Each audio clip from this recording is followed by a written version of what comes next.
Good morning students. आज मैं आप लोगों को आपके 9th चैप्टर का, जो मैं आपको सम्राट अशोक वाले चैप्टर पढ़ा रही थी, उसका मैंने पार्ट 1 वीडियो सेंड कर दिया है। अब तक इस पैराग्राफ तक मैंने आप लोगों को पेज नंबर 66 तक पढ़ा दिया, जिसमें मैंने ये बताया था कि जो कलिंग के महाराज थे उनकी मृत्यु हो गई थी, लेकिन जब उनके जो दुर्ग था, उनका जो किला था, उसके फाटक खुले नहीं थे, तो सम्राट अशोक जो थे उस किले के फाटक को खोलने के लिए अपने सैनिकों के साथ आगे बढ़े। लेकिन जो कलिंग के महाराज की पुत्री पद्मा थी, वो युद्ध करने के लिए अपने गांव की, अपने दुर्ग की वीरांगनाओं के साथ तैयार थी। ठीक है, तो उसके आगे हम लोग पढ़ेंगे। अशोक स्वतः बोलते हैं, यह कौन है? क्या साक्षात दुर्गा कलिंग की रक्षा करने के लिए युद्ध भूमि में आ गई हैं? यह स्त्री है, सभी स्त्रियां हैं। क्या स्त्रियों से भी युद्ध करना होगा? क्या अशोक को स्त्रियों का भी वध करना पड़ेगा?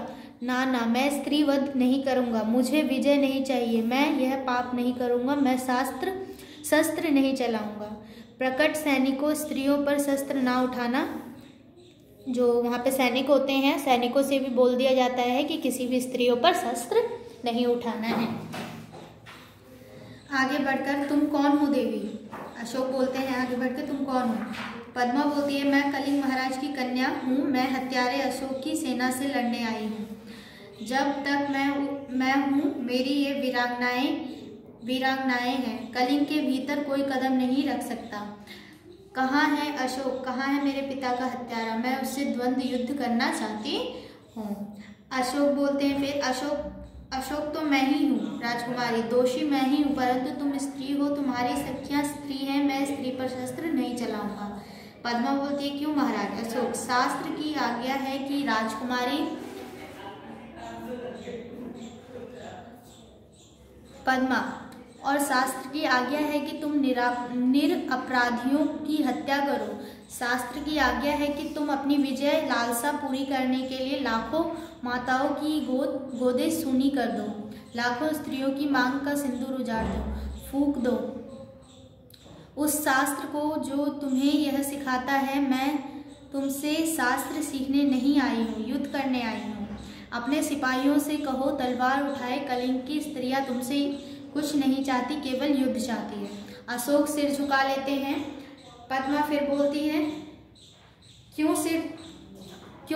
सिर क्यों झुका लिया महाराज? मैं युद्ध चाहती हूँ, केवल युद्ध। आज आपके भीषण युद्ध की पूर्णाहुति होगी। अशोक, बहुत कुछ हो चुका राजकुमारी, मैं अब युद्ध नहीं करूँगा। पद्मा, यह क्या महाराज? अशोक अपने सैनिकों से बोलते हैं, तुम भी अपनी तलवारें नीचे फेंक दो। आज से अशोक किसी पर आक्रमण करने की आज्ञा नहीं देगा। फेंक दो अपनी तलवारें।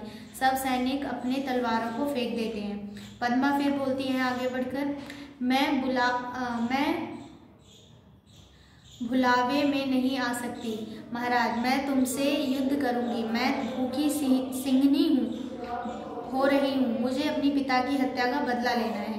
अशोक सिर झुका लेते हैं और फिर बोलते हैं, तो लीजिए बदला राजकुमारी। मैं अपराधी हूँ जिस अशोक ने लाखों का सिर काटा है, और जिस अशोक का सिर आज तक किसी के आगे नहीं झुका, वह आपके सामने नत है, यानी कि नतमस्तक सिर झुका के खड़ा है। काट लीजिए इस सिर को। मैं हथियार नहीं उठाऊंगा, मेरी प्रतिज्ञा अटल है। अशोक सिर झुकाकर खड़े हो जाते हैं। पद्मा फिर बोलते, तो जाइए महाराज, स्त्रियां भी निहत्थों पर वार नहीं करेगी। आप अपनी प्रतिज्ञा की रक्षा के लिए जीवित रहिए। पद्मा अपनी स्त्रियों की सेना के साथ दुर्ग में चली जाती है, उस किले में वापस चली जाती है। तीसरा दृश्य ये होता है। फिर आगे जो होता है, अशोक और उनके सभी सरदार पीले वस्त्र धारण किए हुए, उनके सामने एक बौद्ध भिक्षुक बैठे हैं।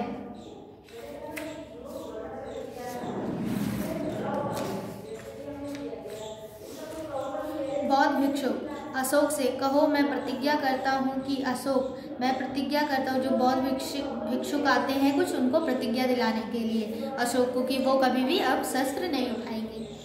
बौद्ध भिक्षुक बोलते हैं, जब तक मेरे शरीर में प्राण रहेगा।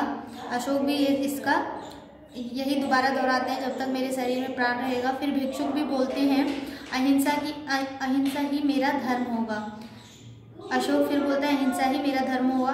और बौद्ध भिक्षु फिर से उन्हें बोलने के लिए कहते हैं मैं सबसे प्रेम करूंगा और मेरी करुणा का सदा व्रत सबके लिए समान होगा।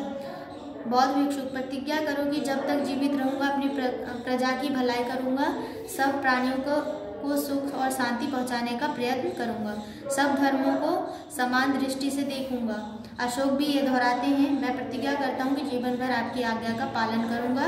बौद्ध भिक्षु बुद्ध स्मरण गच्छामि, धर्म शरणम गच्छामि, संघम शरणम गच्छामि। अशोक बोलते हैं, यही अशोक दोबारा दोहराते हैं और फिर पट जो होता है वो बंद हो जाता है। इस तरीके से अशोक अहिंसा का वो लेते हैं, वचन लेते हैं, प्रतिज्ञा करते हैं वो कभी भी हिंसा नहीं करेंगे और अपनी प्रजा की रक्षा करेंगे, क्योंकि हिंसा से कुछ भी प्राप्त नहीं होता है। ठीक है, तो आप लोगों को ये चैप्टर रीडिंग करना है, इसके वर्ड मीनिंग अपनी कॉपी में नोट करनी है। नेक्स्ट डे मैं आप लोगों को इसका एक्सरसाइज सेंड कर दूँगी। Okay, thank you.